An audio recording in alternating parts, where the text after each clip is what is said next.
Hi students, कैसे हैं आप सब लोग। मुझे उम्मीद है कि आप सब लोग बहुत बढ़िया होंगे, स्वस्थ होंगे, मस्त होंगे और एंजॉय कर रहे होंगे। तो स्टूडेंट्स, आपका स्वागत है आपके अपने चैनल फोकस क्लासेस पर। मेरा नाम दीपक कजोरिया है और आज हम लोग डिस्कस करने जा रहे हैं 9th क्लास के चैप्टर नंबर सिस्टम्स के एक्सरसाइज 1.4 से क्वेश्चन नंबर 1, 2 और 3। तो बेटा कुल मिला के इस वीडियो लेक्चर में हम लोग 3 क्वेश्चन करने जा रहे हैं। तीनों ही छोटे छोटे क्वेश्चन है, लेकिन कॉन्सेप्ट लर्निंग के लिए बहुत ही इंपॉर्टेंट है। ठीक है, तो चलिए बिना देरी किए हुए स्टार्ट करते हैं अपना वीडियो और सबसे पहले बात करते हैं क्वेश्चन नंबर 1 की। तो क्वेश्चन नंबर 1 में बोला गया है classify the following numbers as rational और इरेशनल, और ये हम लोगों के सामने नंबर्स है। तो भाई क्वेश्चन में हम लोगों को बोला गया है कि दिए गए नंबर्स में से आइडेंटिफाई करिए, क्लासीफाई करिए, ग्रुप बनाइए रैशनल और इरेशनल नंबर्स का। मतलब हमें करना है कि भाई हम लोगों के सामने एक नंबर है और हम लोगों से पूछा जा रहा है कि बताइए दिया गया नंबर एक रैशनल नंबर है या फिर इरेशनल। तो ये चीज हम लोग कैसे करें, कैसे आइडेंटिफाई कर सकते हैं कि दिया गया नंबर एक रैशनल नंबर है या फिर एक इरेशनल नंबर है। तो बेटा वो चीज समझने के लिए एक छोटा सा कॉन्सेप्ट है। सबसे पहले हम लोग उस चीज के बारे में बात कर लेते हैं जिससे कि इस क्वेश्चन को हम लोग आसानी से कर पाए।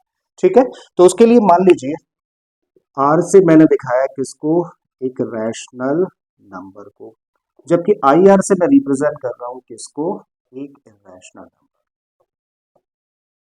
ठीक है, तो बेटा आर से रिप्रेजेंट कर रहा हूं किसको, एक रैशनल नंबर को, वहीं आई आर से रिप्रेजेंट कर रहा हूं मैं एक इरेशनल नंबर को। अब जब बेटा हम लोग रैशनल या इरेशनल नंबर्स की बात करते हैं तो मैथमेटिकली कितने ऑपरेशंस होते हैं, 4 ऑपरेशंस होते हैं। करेक्ट है।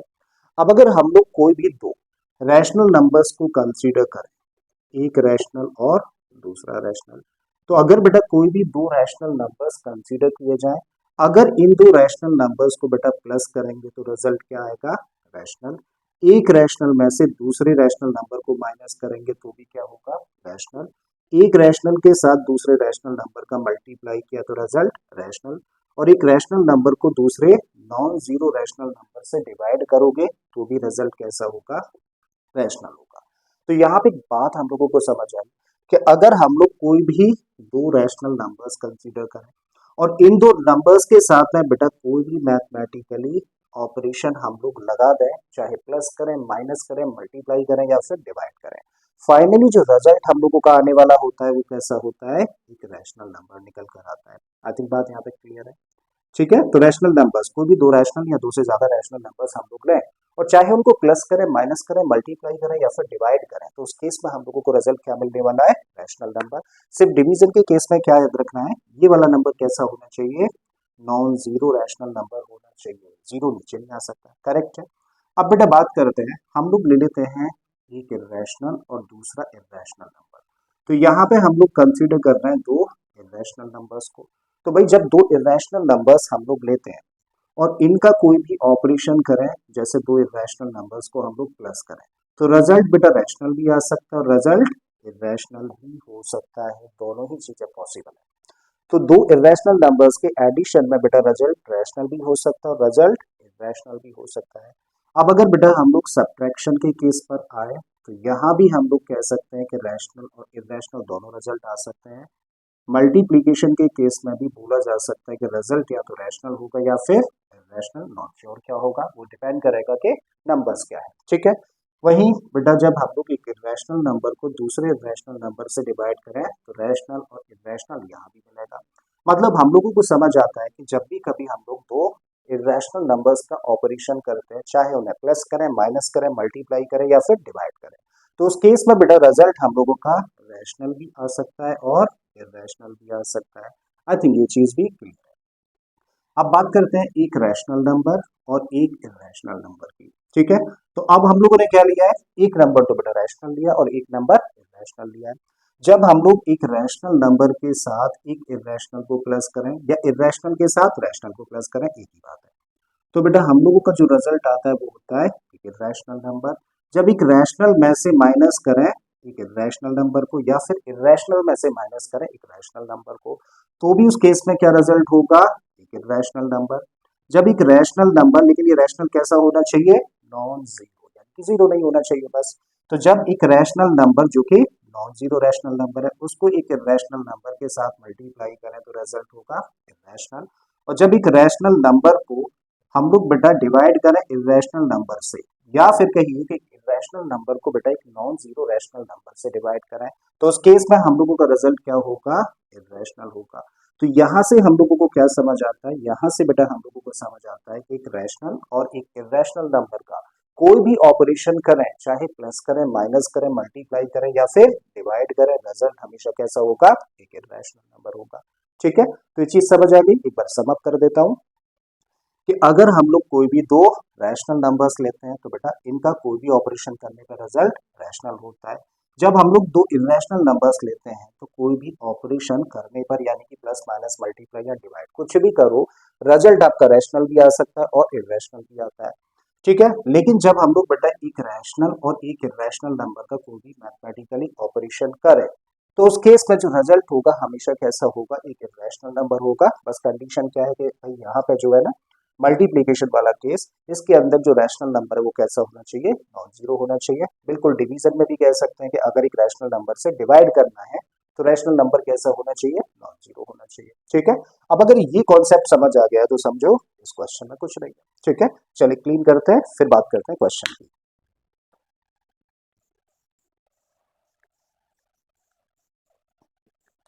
राइट, तो बेटा फर्स्ट पार्ट में जो नंबर दिया है वो क्या है, नंबर है 2 - √5 और हमें पता लगाना है कि भैया जो दे रखा है नंबर वो रैशनल है या फिर इरेशनल है। तो इसके लिए बेटा हम लोग देख रहे हैं, क्या देख रहे हैं, कॉम्बिनेशन। भाई इस कॉम्बिनेशन में ये कैसा नंबर है, रैशनल नंबर है, और ये वाला कैसा है, इरेशनल नंबर। तो एक रैशनल में से इरेशनल नंबर को बेटा सब्ट्रैक्ट किया गया और अभी अभी हम लोगों ने सीखा कि एक रैशनल और एक इरेशनल नंबर का जो कॉम्बिनेशन होता है, मतलब कोई भी ऑपरेशन किया जाता है तो फाइनली रिजल्ट कैसा देता है, इरेशनल। मतलब यहाँ पे हम लोग क्या कह सकते हैं, क्योंकि यहाँ पर बेटा कॉम्बिनेशन है रैशनल और इरेशनल नंबर का, तो इसका मतलब ये जो नंबर है वो कैसा होगा, वो होगा इरेशनल नंबर। ठीक है, अगले वाले पार्ट पर आए तो यहाँ पे हम लोगों को जो नंबर दे रखा है वो है 3 + √23 ब्रैकेट में, और ब्रैकेट के बाहर अगेन √23 है। अब हम लोग यहाँ पे देख रहे हैं बेटा, यहाँ पे दो टर्म्स है टेक्निकली, दो टर्म्स टेक्निकली हैं। ठीक है, इसको एक ही टर्म इनिशियली हम लोग कंसिडर करेंगे, और यहाँ पे जो ब्रैकेट है अगेन बेटा अंदर भी दो टर्म्स है। तो सबसे पहले तो हम लोग क्या करें, जब ऐसी फॉर्म्स हम लोगों को दिख जाए तो हम लोग क्या करें, ब्रैकेट्स को ओपन करके सिंप्लीफाई करने की कोशिश करें। हो सकता है कि सिंप्लीफिकेशन के बाद जो अभी चीजें दिख रही हैं वो थोड़ा सा डिफरेंट दिखें, तो क्या करना होगा, इसको थोड़ा सा सिंप्लीफाई करना होगा। उसके लिए बेटा इस ब्रैकेट को हम लोग ओपन कर देते हैं, तो 3 + √23 और ये है माइनस का √23। तो अब हम लोग देख रहे हैं कि √23 ये पॉजिटिव है और ये नेगेटिव है, तो बेटा एक पॉजिटिव और एक नेगेटिव नंबर तो आपस में कैंसिल हो जाते हैं, और फाइनली अब रिजल्ट क्या आता है, 3, जो कि कैसा नंबर है, एक रैशनल नंबर है। तो इसका मतलब जो दिया गया नंबर है वो कैसा होगा, एक रैशनल नंबर होगा। ठीक है, आते हैं बेटा थर्ड पार्ट पर। सो जब थर्ड पार्ट की हम लोग बात करें तो यहाँ पे नंबर दे रखा है 2/√7, और अपॉन में कुछ गड़बड़ कर दी, यहाँ 2/7 नहीं होना चाहिए, 7/√7 है। तो मैं करेक्शन कर लेते हैं बेटा, 7√7, तो 2√7 और अपॉन में 7√7 करेक्ट है। बेटा अब पता करना है ये दिया गया नंबर रैशनल है या फिर इरेशनल है। तो बेटा थोड़ा सा हम लोग सिंप्लीफाई करने की कोशिश करें, अगर कर सकते हैं तो यहाँ पे बेटा जब इसको सिंप्लीफाई करें तो हम लोग देख रहे हैं कि √7 से √7 कैंसिल हो जाएगा, ऊपर भी वही नीचे भी है। तो फाइनली हमें क्या मिला, यहाँ पर मिला 2/7, और 2/7 तो देखो P/Q की फॉर्म में, जहाँ पे P और Q की जगह पर लिखे हुए नंबर्स इंटीजर्स हैं और Q की जगह पर लिखा हुआ नंबर 0 के इक्वल नहीं है, मतलब एक रैशनल नंबर हुआ। ठीक है, तो फाइनली कैसा निकला, ये हो गया बेटा एक रैशनल नंबर। ठीक है, अगले पार्ट पर आए, फोर्थ पार्ट। तो इसमें दे रखा है 1/√2। 1 कैसा नंबर है बेटा, ये एक रैशनल नंबर है। √2 कैसा नंबर है, एक इरेशनल नंबर। और अभी अभी हम लोगों ने सीखा, देखो इसको इससे ज्यादा सिंप्लीफाई नहीं कर सकते, तो अभी अभी हम लोगों ने सीखा एक रैशनल और इरेशनल नंबर का कोई भी ऑपरेशन किया जाए, जो कि यहाँ पे क्या है, डिवीजन हो रखा है। ठीक है, एक रैशनल नंबर को एक इरेशनल नंबर से हम लोग डिवाइड कर रहे हैं, तो फाइनली रिजल्ट कैसा होगा, इरेशनल नंबर होगा। ठीक है, तो यहाँ पे हम लोग लिख सकते हैं कि ये नंबर कैसा है, इरेशनल नंबर है। अब आओ इसके लास्ट पार्ट पर जो कि बड़ा इंपॉर्टेंट है।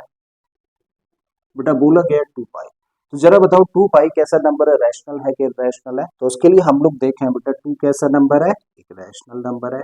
पाई कैसा नंबर है, एक इरेशनल नंबर है। थर्ड क्वेश्चन में इस चीज को डिस्कस भी करेंगे क्यों है, ठीक है। तो पाई कैसा है अभी के लिए समझ लीजिए कैसा है, एक इरेशनल नंबर है। तो यहाँ पे बेटा प्रोडक्ट है एक रैशनल और एक इरेशनल नंबर का, और हम लोग जानते हैं कि एक रैशनल और इरेशनल नंबर का कोई भी ऑपरेशन किया जाए तो रिजल्ट होगा इरेशनल। मतलब ये नंबर कैसा निकला, ये नंबर निकला इरेशनल, ठीक है। तो मुझे उम्मीद है कि फर्स्ट क्वेश्चन आप लोगों को अच्छे से समझ आ गया होगा। चलिए अब बात करते हैं क्वेश्चन नंबर 2 की, ठीक है।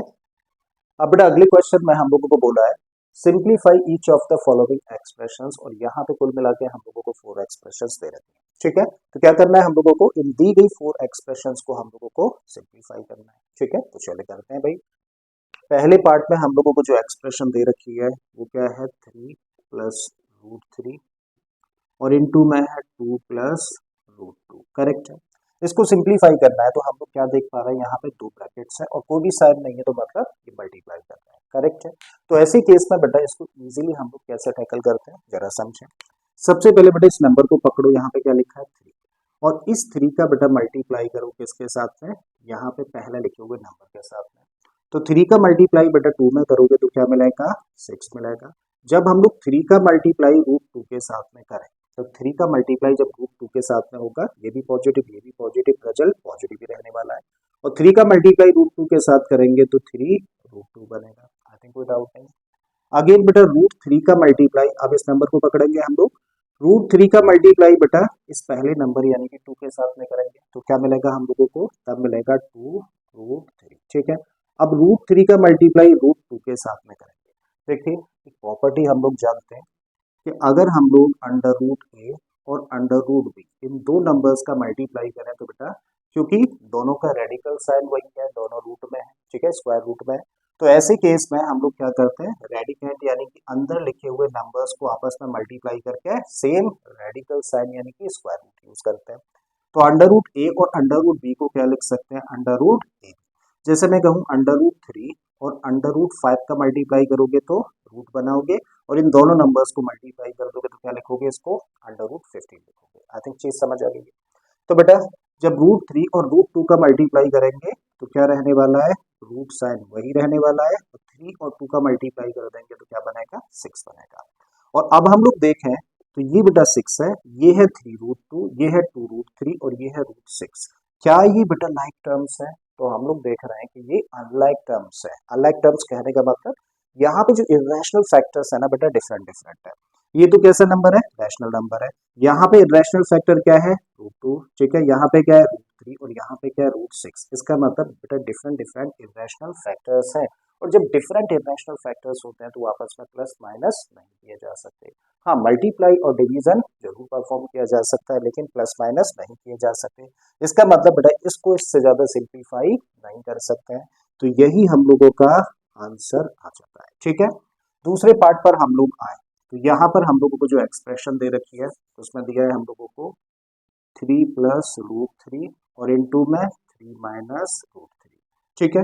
जब हम लोग बेटा यहाँ पर फॉर्म देखें तो हम लोग देख पा रहे हैं कि कैसी फॉर्म है। देखो अगर मैं कहूँ कि इसको आप ए पढ़ लो और इसको बी पढ़ो, तो ये भी क्या हुआ ए और ये क्या हो गया बी। तो ये फॉर्म है ए प्लस बी इंटू में ए माइनस बी जैसी, करेक्ट है। और हम लोग जानते हैं कि भाई ए प्लस बी इंटू में ए माइनस बी का प्रोडक्ट क्या होता है, इसका प्रोडक्ट होता है A square minus B square जैसी फॉर्म, करेक्ट है। तो ए plus B into A minus B क्या होता है, A square minus B square, और यहाँ पे ए की जगह पर क्या है 3 है और बी की जगह पे क्या है बेटा रूट 3, ठीक है। तो बेटा एग्जैक्टली देखो ये फॉर्म और ये फॉर्म एक जैसी है, तो भैया इनका प्रोडक्ट कैसी फॉर्म का होगा, ऐसी फॉर्म का होगा, ठीक है। लिखिए भाई, तो ए स्क्वायर होता है फर्स्ट टर्म और ए की जगह पे क्या है 3, तो बेटा करो 3 का स्क्वायर, फिर माइनस का साइन होता है लगा दो यहाँ पर माइनस, फिर बी स्क्वायर और बी की जगह पर क्या है यहाँ पर रूट 3 है, ठीक है। तो रूट 3 का स्क्वायर कुछ इस तरीके से लिखें, राइट। तो लिख दीजिए using identity A plus B into A minus B equal to A square minus B square, correct है। अब बेटा 3 का स्क्वायर करेंगे तो क्या मिलेगा, यहाँ पर हम लोगों को मिलेगा 9, माइनस का साइन रखिए। रूट 3 का स्क्वायर करेंगे तो भाई रूट 3 का स्क्वायर, रूट 3 का स्क्वायर करना है तो क्या मिलने वाला है 3। जैसे अंडर रूट ए का स्क्वायर करेंगे तो क्या होता है ए, एक चीज समझे, root A into root A क्या बनता है A, root three into root three क्या बनता है थ्री, ठीक है। तो root three into root three का मतलब क्या है, रूट थ्री का square. Root A into root A क्या है, रूट ए का स्क्वायर, ठीक है। तो ये जब स्क्वायर करते हैं तो वही नंबर बाहर निकल कर आ जाता है। तो रूट थ्री का स्क्वायर करोगे तो क्या आएगा थ्री। अब 9 में से बेटा 3 को माइनस करें तो क्या मिलेगा हम लोगों को 6, और ये आ गया आंसर इस क्वेश्चन का, ठीक है। तो हम लोगों ने सेकंड पार्ट को भी सिंप्लीफाई किया। अब बात करते हैं बेटा इसके थर्ड पार्ट।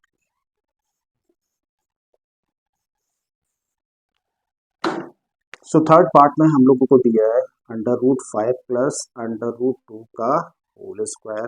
अब थर्ड पार्ट में बेटा अगर हम लोग फॉर्म को देखें तो कैसी फॉर्म तैयार हो रही है, देखो अगर इसको हम लोग ए पढ़ लें और इसको पढ़ें बी तो ये कैसी फॉर्म लग रही है, ए प्लस बी का होल स्क्वायर जैसी। और हम लोग जानते हैं कि भाई ए प्लस बी का होल स्क्वायर क्या होता है, ये होता है A square plus B square plus two A B.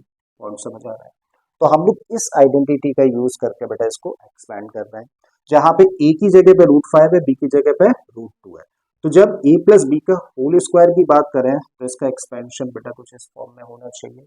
तो पहला टर्म क्या होता है ए स्क्वायर, और ए की जगह पर यहाँ पे क्या है रूट फाइव, ठीक है। तो इसका मतलब इसको लिख सकते हैं ए स्क्वायर जैसी फॉर्म, यानी कि रूट फाइव का स्क्वायर। अगला टर्म प्लस बी स्क्वायर होता है, और यहाँ पे बी की जगह पे क्या है, बी की जगह पर है रूट टू, तो भैया इसका स्क्वायर लिखें। फिर अगला term two into A B जैसी फॉर्म का होता है, तो भैया रखिए टू ए की जगह पे क्या है रूट फाइव इंटू बी की जगह पर क्या है रूट टू, तो लिख दिया हम लोगों ने कैसी फॉर्म में, टू ए बी जैसी फॉर्म में यूजिंग दिस आइडेंटिटी, ठीक है। अभी अभी हम लोगों ने सीखा है कि किसी भी रूट में लिखे हुए नंबर का स्क्वायर करते हैं तो क्या होता है, अंदर लिखा हुआ नंबर बाहर निकल कर आ जाता है। मतलब रूट फाइव का स्क्वायर करेंगे तो क्या मिलेगा फाइव, बिल्कुल इसी तरीके से रूट टू का स्क्वायर करेंगे तो क्या मिलेगा हम लोगों को टू, ठीक है। प्लस का साइन रख दो, टू बेटा ऐसे ही रखो, और इन टू में क्या रखोगे रूट फाइव और रूट टू का मल्टीप्लाई। अभी अभी हम लोगों ने सीखा है कि under root A into under root B का प्रोडक्ट क्या होता है अंडर रूट में ए बी, ठीक है। तो दोनों नंबर्स का आपस में मल्टीप्लाई कर देते हैं और रूट साइड वही लगा देते हैं। तो फाइव और टू का मल्टीप्लाई करेंगे तो क्या बनेगा टेन, और रूट साइड लगा दिया जाएगा, राइट। तो लिख दीजिए एक बार, और फाइव प्लस टू हो जाएगा कितना seven plus two root ten. इससे ज्यादा बेटा इसको सिंप्लीफाई नहीं कर सकते हैं क्योंकि ये रैशनल नंबर है और ये इरेशनल नंबर है, फर्दर ये प्लस माइनस नहीं किए जा सकते, ठीक है। तो आई थिंक थर्ड पार्ट समझ आ गया। फोर्थ पार्ट की बात करते हैं। तो फोर्थ पार्ट में बेटा हम लोगों को क्या दिया है, under root five minus under root two और under root five plus under root two. तो बिल्कुल अभी भी किया है हम लोगों ने, कैसी फॉर्म तैयार हो रही है जरा बताइए। देखो इसको रीड कर लो आप ए, इसको रीड करो बी, तो ये भी क्या है ए, ये भी क्या है बी। तो ए माइनस बी इंटू में ए प्लस बी, और हम लोग जानते हैं कि ए plus B into A minus B का एक्सपेंशन यानी कि प्रोडक्ट क्या होता है A square minus B square जैसी फॉर्म में होता है, ठीक है। अब ये भी किया है हम लोगों ने क्वेश्चन। तो बेटा इसको क्या लिख सकते हो, देखो इसको इसका प्रोडक्ट होगा ए स्क्वायर माइनस बी स्क्वायर जैसी फॉर्म का, जहां पे ए की जगह पे क्या है रूट फाइव है, तो इसका मतलब पहला टर्म होगा ए स्क्वायर यानी कि रूट फाइव का स्क्वायर। फिर माइनस का साइन होता है रखो, अगला टर्म कैसी फॉर्म का होगा बी स्क्वायर जैसी फॉर्म का, और बी की जगह पे यहाँ पे क्या है रूट टू, तो बेटा इसको लिखो रूट टू का स्क्वायर। तो कैसी फॉर्म लिखी हम लोगों ने फॉर्म लिखी A square minus B square जैसी, ठीक है ना, A square minus B square, correct. और रूट फाइव का स्क्वायर अभी अभी हम लोगों ने सीखा है, तो रूट फाइव का स्क्वायर क्या होगा, देखो इसका स्क्वायर होगा फाइव, माइनस का साइन रखो, रूट टू का स्क्वायर करोगे तो क्या होगा टू, और फाइव में से बेटा टू को माइनस कर दोगे तो थ्री आ जाएगा, तो ये आंसर हो जाता है फोर्थ पार्ट का। तो सिंप्लीफाई कर दिए हम लोगों ने ऑल फोर पार्ट्स, ठीक है। अब बात करते हैं बेटा थर्ड क्वेश्चन की। अब बेटा जो अगला क्वेश्चन बहुत ही दमदार क्वेश्चन है, इसको बड़े ध्यान से समझते हैं क्योंकि अक्सर ही स्टूडेंट इसके अंदर गलती कर देते हैं, या तो उन्हें समझ ही नहीं आता है या फिर थोड़ा बहुत समझ भी आता है उसके बेसिस पर समझा नहीं पाते हैं, ठीक है। तो यहाँ पे देखिए हम लोगों को बोला है इस क्वेश्चन में, recall pi is defined as the ratio of circumference AC and the diameter CD, that is pi equal to C upon D. This seems to contradict the fact that pi is irrational. How will you resolve this contradiction? तो question समझ आया। Question हम लोगों से कह रहा है कि भैया याद करिए जो पाई होता है ना, इसको हम लोग डिफाइन करते हैं किससे, रेशियो से। किस किस का रेशियो, सर्कमफेरेंस और डायमीटर का, ठीक है। तो देखिए क्वेश्चन हम लोगों से कहने की कोशिश कर रहा है कि पाई को डिफाइन किया जाता है रेशियो से, किसका, सरकमफेरेंस और डायमीटर का। और अगर सरकमफेरेंस को बेटा सी से रिप्रेजेंट करें और डायमीटर को हम लोग डी से रिप्रेजेंट करें तो फिर हम लोग कह सकते हैं कि pi equal to what, C upon D.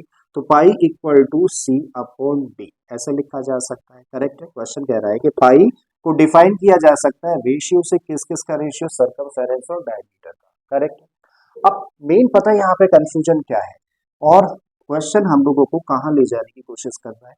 Question हम लोगों से कह रहा है कि पाई इक्वल टू लिखा जा सकता है सी अपॉन डी इस तरीके से।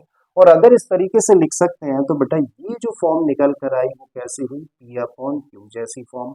और अब अगर ये पी अपॉन क्यू जैसी फॉर्म है तब तो ये नंबर कैसा होना चाहिए, रैशनल नंबर होना चाहिए। तो फिर क्यों पाई एक इरेशनल नंबर है, ये है मेन पॉइंट क्वेश्चन का। आई थिंक क्वेश्चन की थीम समझ आ रही है आपको। करेक्ट है। तो क्वेश्चन कह रहा है कि pi equal to C upon D, और अगर सी अपॉन डी जैसी फॉर्म में लिख दिया तो इसका मतलब ये पी अपॉन क्यू जैसी फॉर्म हुई, और पी अपॉन क्यू जैसी फॉर्म हुई तो नंबर रैशनल होना चाहिए ना कि इरेशनल। तो फिर जो फैक्ट हम लोगों को पता है कि पाई इरेशनल नंबर है तो ये तो कॉन्ट्राडिक्ट हो रहा है कि पी अपॉन क्यू की फॉर्म में हम लोगों ने लिखा हुआ है तो फिर रैशनल होना चाहिए। क्यों बोल रहे हैं इसको हम लोग इरेशनल नंबर, राइट। तो ये है बेटा मेन क्वेश्चन। अब जरा समझो। अब हम लोग आते हैं वापस क्वेश्चन पर। वही अगर हम लोगों को एक सर्कल दे दिया जाए और हम लोगों को दो चीजें निकालने के लिए बोला जाए, पहली चीज सरकमफेरेंस और दूसरा डायमीटर।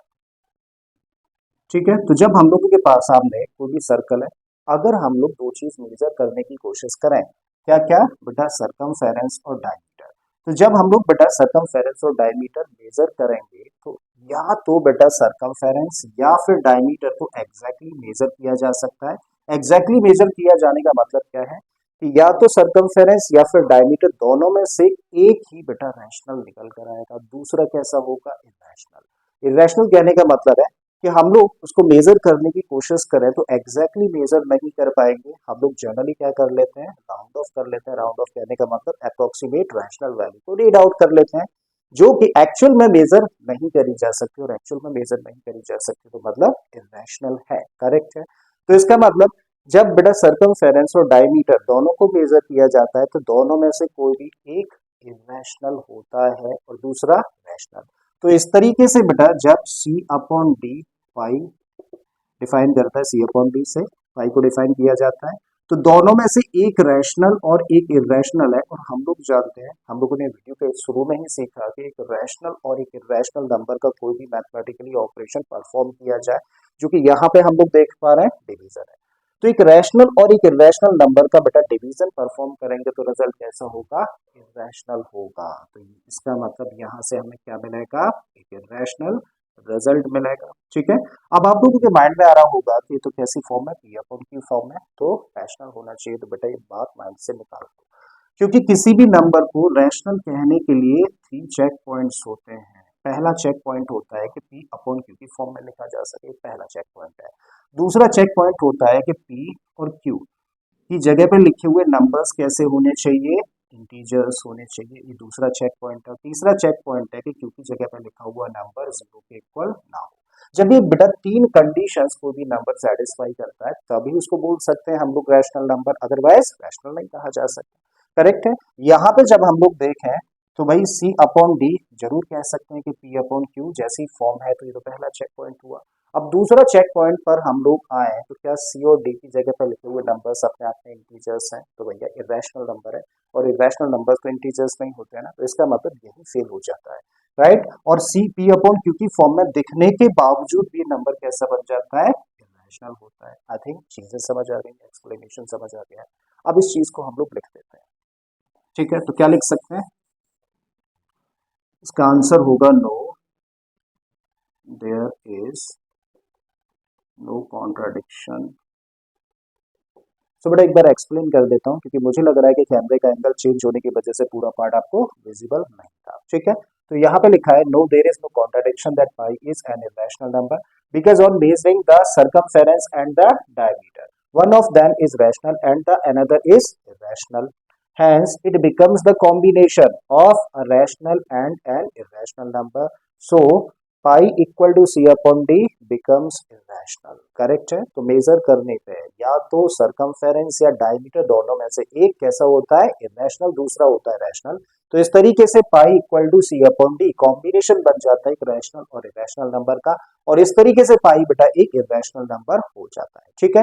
तो मुझे उम्मीद है स्टूडेंट्स के तीनों ही क्वेश्चंस आपको बहुत अच्छे से समझ आए होंगे। अगर ऐसा है तो प्लीज वीडियो को लाइक कर दें, चैनल को सब्सक्राइब कर लें अगर आपने चैनल अभी तक सब्सक्राइब नहीं किया है, और अगर हो सके तो इस वीडियो लेक्चर को अपने दोस्तों के साथ में शेयर भी कर दें, क्योंकि जिस स्पेस पर अभी हम लोग हैं सचमुच में आपके सपोर्ट की बहुत जरूरत है।